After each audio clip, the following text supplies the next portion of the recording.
The Passion of our Lord Jesus Christ, according to St. Matthew. When Jesus had finished saying all these things, he said to his disciples, "You know that after 2 days the Passover is coming, and the Son of Man will be handed over to be crucified." Then the chief priests and the elders of the people gathered in the palace of the high priest, who was called Caiaphas, and they conspired to arrest Jesus by stealth and kill him. But they said, "Not during the festival, or there may be a riot among the people." Now, while Jesus was at Bethany, in the house of Simon the leper, a woman came to him with an alabaster jar of very costly ointment, and she poured it on his head as he sat at the table. But when the disciples saw it, they were angry and said, "Why this waste? For this ointment could have been sold for a large sum and the money given to the poor." But Jesus, aware of this, said to them, "Why do you trouble the woman? She has performed a good service for me. For you always have the poor with you, but you will not always have me. By pouring this ointment on my body, she has prepared me for burial. Truly I tell you, wherever this good news is proclaimed in the world, what she has done will be told in remembrance of her." Then one of the 12, who was called Judas Iscariot, went to the chief priests and said, "What will you give me if I betray him to you?" They paid him 30 pieces of silver. And from that moment, he began to look for an opportunity to betray him. On the first day of unleavened bread, the disciples came to Jesus, saying, "Where do you want us to make the preparations for you to eat the Passover?" He said, "Go into the city to a certain man and say to him, 'The teacher says my time is near. I will keep the Passover at your house with my disciples.'" So the disciples did as Jesus had directed them, and they prepared the Passover meal.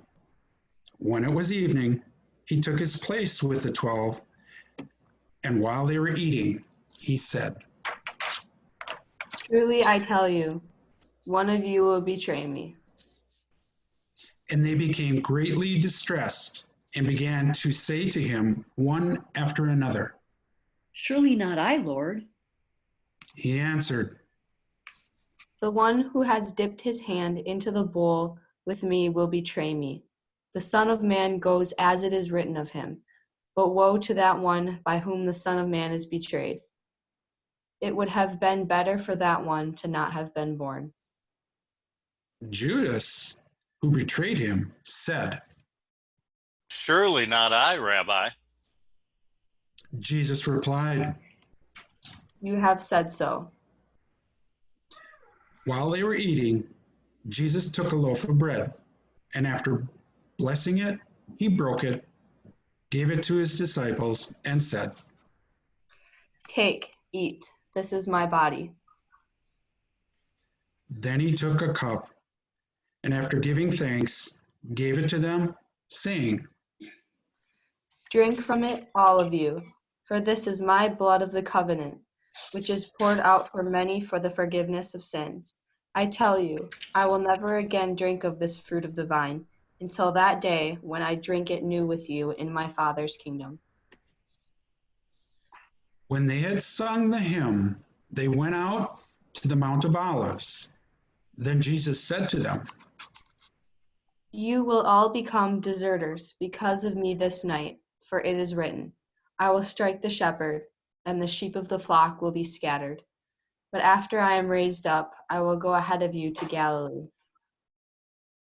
Peter said to him, Though all become deserters because of you, I will never desert you. Jesus said to him, "Truly I tell you, this very night, before the cock crows, you will deny me 3 times." Peter said to him, Even though I must die with you, I will not deny you.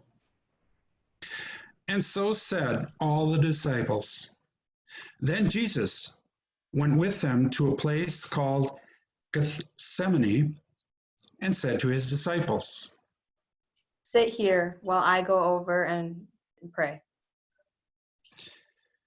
He took with him Peter and the two sons of Zebedee and began to be grieved and agitated. Then he said to them, I am deeply grieved, even to death. Remain here and stay awake with me. And going a little farther, he threw himself on the ground and prayed. My Father, if it is possible, let this cup pass from me, yet not what I want, but what you want. Then he came to the disciples and found them sleeping, and he said to Peter, So could you not stay awake with me 1 hour? Stay awake and pray that you may not come into the time of trial. The spirit indeed is willing, but the flesh is weak.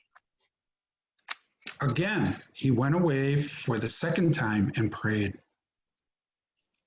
My Father, if this cannot pass unless I drink it, your will be done.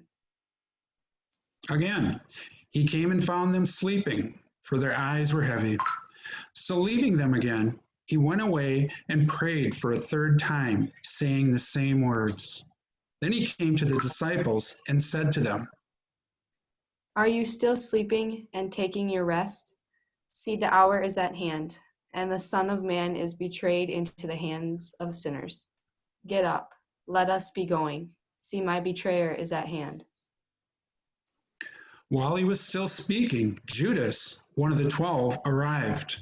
With him, a large crowd with swords and clubs from the chief priests and the elders of the people. Now the betrayer had given them a sign, saying, The one I will kiss is the man. Arrest him. At once he came up to Jesus and said, Greetings, Rabbi. Then Judas kissed him. Jesus said to him, Friend, do what you are here to do. Then they came and laid hands on Jesus and arrested him. Suddenly, one of those with Jesus put his hand on his sword, drew it, and struck the slave of the high priest, cutting off his ear. Then Jesus said to him, Put your sword back into its place, for all who take the sword will perish by the sword. Do you think that I cannot appeal to my Father, and he will at once send me more than 12 legions of angels? But how then would the scriptures be fulfilled, which say it must happen in this way? At that hour, Jesus said to the crowds, Have you come out with swords and clubs to arrest me as though I were a bandit? Day after day I sat in the temple teaching, and you did not arrest me. But all this has taken place so that the scriptures of the prophets may be fulfilled. Then all the disciples deserted him and fled. Those who had arrested Jesus took him to Caiaphas, the high priest, in whose house the scribes and the elders had gathered. But Peter was following him at a distance, as far as the courtyard of the high priest. And going inside, he sat with the guards in order to see how this would end. Now the chief priests and the whole council were looking for false testimony against Jesus so that they might put him to death, but they found none. Though many false witnesses came forward, at last 2 came forward and said, This fellow said, I am able to destroy the temple of God and to build it in 3 days. The high priest stood up and said, Have you no answers? What is it that you testify against you? But Jesus was silent. Then the high priest said to him, I put you under oath before the living God. Tell us if you are the Messiah, the Son of God. Jesus said to him, You have said so, but I tell you, from now on you will see the Son of Man seated at the right hand of power and coming on the clouds of heaven. Then the high priest tore his clothes and said, He has blasphemed. Why do we still need witnesses? You have now heard this blasphemy. What is your verdict? They answered, He deserves death.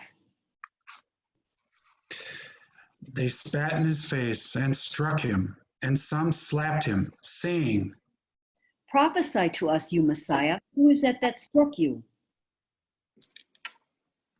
Now Peter was sitting outside in the courtyard.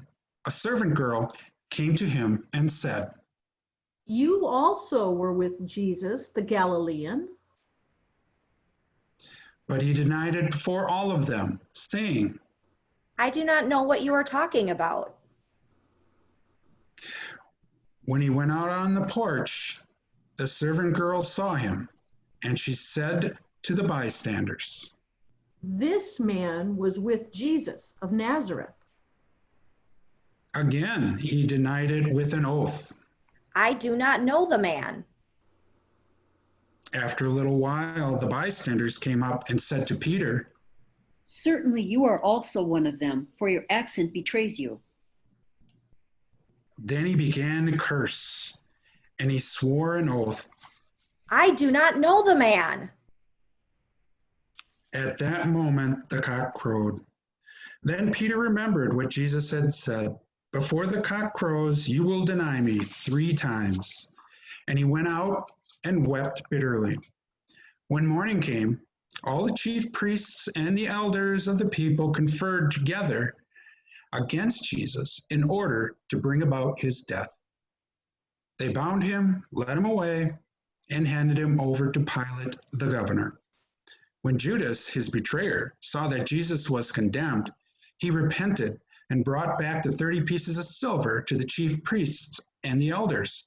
He said, I have sinned, and by betraying innocent blood. but they said, What is that to us? See to it yourself. throwing down the pieces of silver in the temple, he departed. And he went and hanged himself. But the chief priests, taking the pieces of silver, said, It is not lawful to put them into the treasury, since they are blood money. after conferring together, they used them to buy the potter's field as a place to bury foreigners. For this reason, that field has been called the field of blood to this day. Then was fulfilled what had been spoken through the prophet Jeremiah. And they took 30 pieces of silver, the price of the one on whom a price had been set, on whom some of the people of Israel had set a price, and they gave them for the potter's field, as the Lord commanded me. Now Jesus stood before the governor, and the governor asked him, Are you the king of the Jews? Jesus said, You say so. but when he was accused by the chief priests and the elders, he did not answer. Then Pilate said to him, Do you not hear how many accusations they make against you? but he gave no answer, not even to a single charge, so that the governor was greatly amazed. Now at the festival, the governor was accustomed to release a prisoner for the crowd, anyone whom they wanted. At that time, they had a notorious prisoner called Jesus Barabbas. And so after they had gathered, Pilate said to them, Whom do you want me to release for you? Jesus Barabbas or Jesus who is called the Messiah? for he realized that it was out of jealousy that they had handed him over. While he was sitting on the judgment seat, his wife sent word to him, have nothing to do with that innocent man, for today I have suffered a great deal because of a dream about him. Now the chief priests and the elders persuaded the crowds to ask for Barabbas and to have Jesus killed. The governor again said to them, Which of the two do you want me to release for you? and they said, Barabbas. Pilate said to them, Then what should I do with Jesus who is called the Messiah? all of them said. Let him be crucified. Then he asked, Why? What evil has he done? but they shouted all the more. Let him be crucified. So when Pilate saw that he could do nothing, but rather than a riot was beginning, he took some water and washed his hands before the crowd, saying, I am innocent of this man's blood. See to it yourselves. Then the people as a whole answered, His blood be upon us and on our children. So he released Barabbas for them, and after flogging Jesus, he handed him over to be crucified. Then the soldiers of the governor took Jesus into the governor's headquarters, and they gathered the whole cohort around him. They stripped him and put a scarlet robe on him, and after twisting some thorns into a crown, they put it on his head.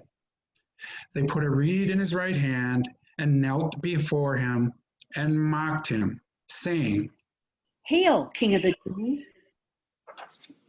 They spat on him and took the reed and struck him on the head. After mocking him, they stripped him of the robe and put his own clothes on him. Then they led him away to be crucified. As they went out, they came upon a man from Cyrene named Simon. They compelled this man to carry his cross.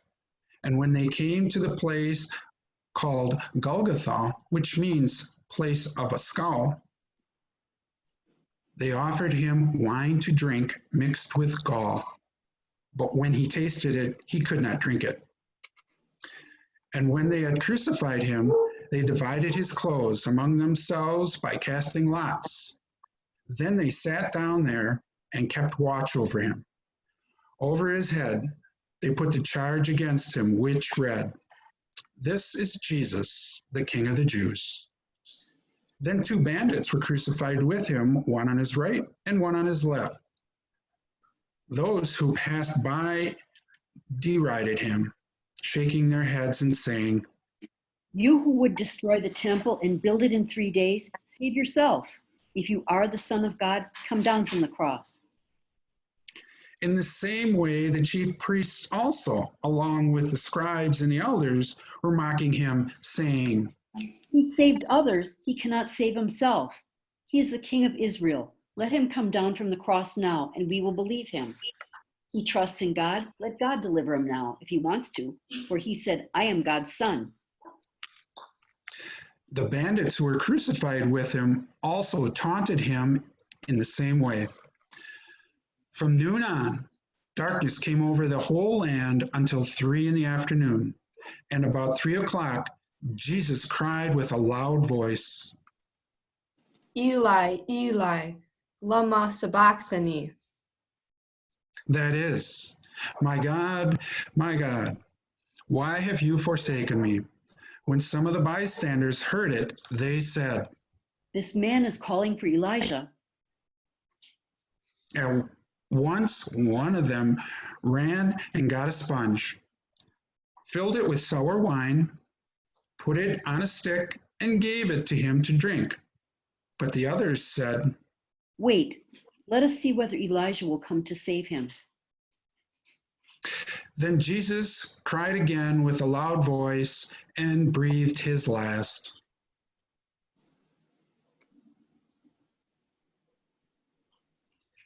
At that moment, the curtain of the temple was torn in 2, from top to bottom.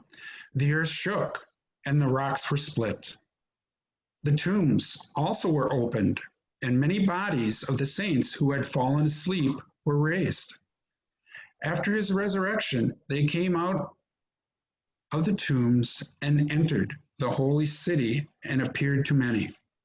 Now, when the centurion and those with him who were keeping watch over Jesus saw the earthquake and what took place, they were terrified and said, Truly, this man was God's son. Many women were also there, looking on from a distance. They had followed Jesus from Galilee and provided for him. Among them were Mary Magdalene and Mary, the mother of James and Joseph, and the mothers of the sons of Zebedee. When it was evening, there came a rich man from Arimathea named Joseph, who was also a disciple of Jesus. He went to Pilate and asked for the body of Jesus. Then Pilate ordered it to be given to him. So Joseph took the body and wrapped it in a clean linen cloth and laid it in his own tomb, which he had hewn in the rock. He then rolled a great stone to the door of the tomb and went away. Mary Magdalene and the other Mary were there, sitting opposite the tomb. The next day, that is, after the day of preparation, the chief priests and the Pharisees gathered before Pilate and said, Sir, we remember what that impostor said while he was still alive. After 3 days, I will rise again. Therefore, command the tomb to be made secure until the third day. Otherwise, his disciples may go and steal him away and tell the people, he has been raised from the dead. And the last deception would be worse than the first. Pilate said to them, You have a guard of soldiers. Go, make it as secure as you can. So they went with the guard and made the tomb secure by sealing the stone. This is the gospel of the Lord.